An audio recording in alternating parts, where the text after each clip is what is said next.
Gift cards are such a popular gift giving option, and they're great, right? But sometimes they can feel a little impersonal unless you add that handmade touch. Today, you'll see how we can personalize your gift card holders. We are going to use a free pattern provided by Apple Green Cottage. First, I want to thank Apple Green Cottage for allowing me to do this video for you. And you can find her free pattern in the description of this video.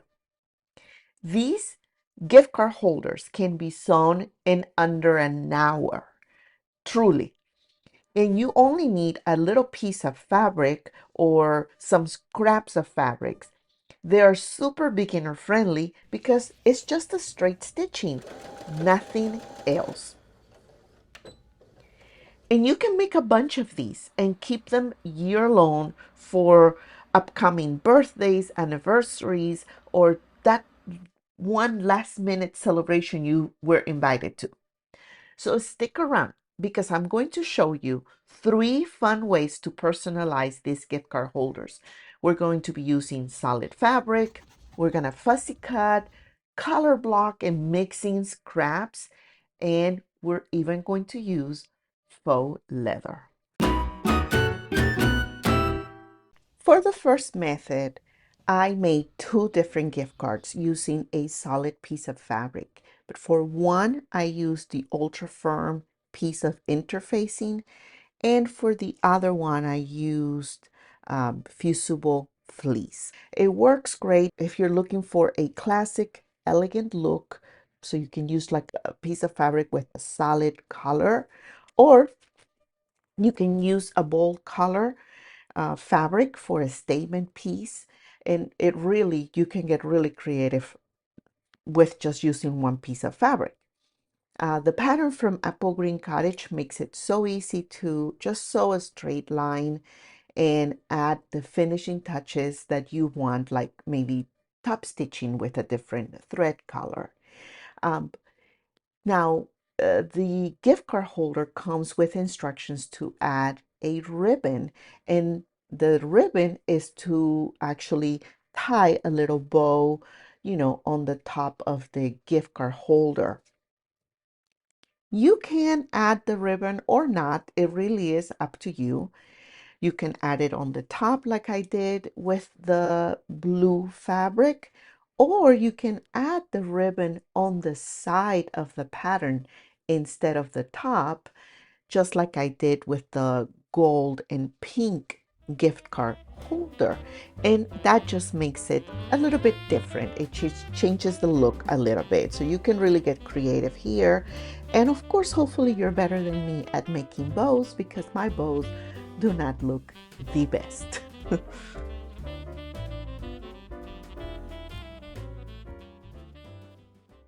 Consider liking this video and subscribing to this channel if you have learned something today. The second way you can make these gift card holders is by color blocking or using your scrap fabrics.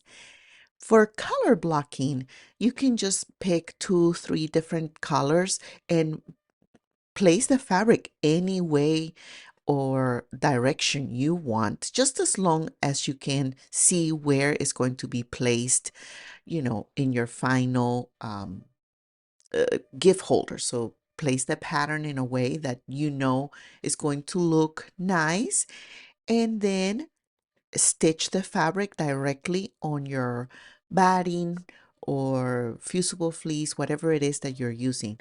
For the color blocking though, I used foam, and it was too thick. I would not recommend using foam, especially if you are using a domestic sewing machine. It was very thick and it was difficult for me to stitch it in place. But other than that, it was a really fun project to do with the color blocking. And I added the ribbon to the color blocking gift card a little bit longer. Actually, it was 36 inches long, and then I cut it in half. And because it was this long, I was able to wrap the ribbon around the gift card on the top and sides, and make a little bow in the center. So that is another option. You can have so much fun when making these gift card holders using your scrap fabric. I mean, get the bucket of all the little pieces of fabric you have and start mix and matching them to just create whatever design you want.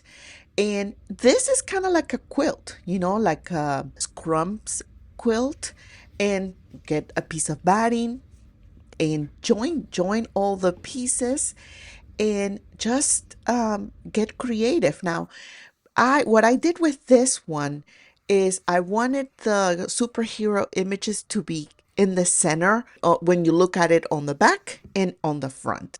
So what I did is that I fussy cut this I traced the pattern on a clear kitchen mat from the dollar store.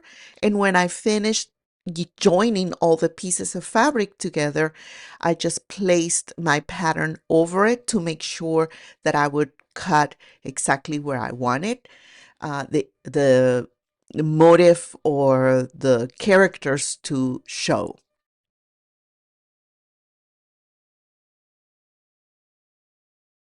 For this one, I did not add ribbon, and I feel like it was a lot going on with the fabric and the colors and the designs. And so if I added ribbon, I feel like it was really going to look extra busy, or just the ribbon was going to get lost in between all of the prints.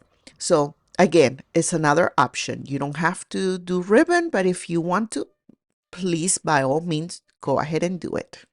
So lastly, let's talk about unexpected way of making these gift card holders, which is using faux leather.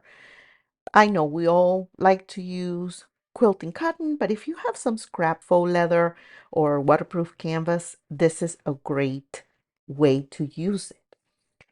As you can see, I'm tracing the pattern on the right side of the faux leather, and that is because you are not going to turn this right side out. So you want to trace it on the right side, and I'm using the pattern without the seam allowance.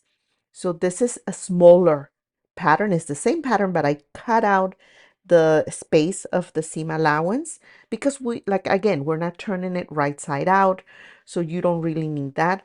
This faux leather has some nice backing here, so I feel okay using this. Um, because when you close it, you're going to see that backing. So if your faux leather doesn't have a nice backing, then you may want to add another piece of faux leather and join them and, use it that way. But if you have something like this, then it's fine. In this case, we are not going to cut any interfacing.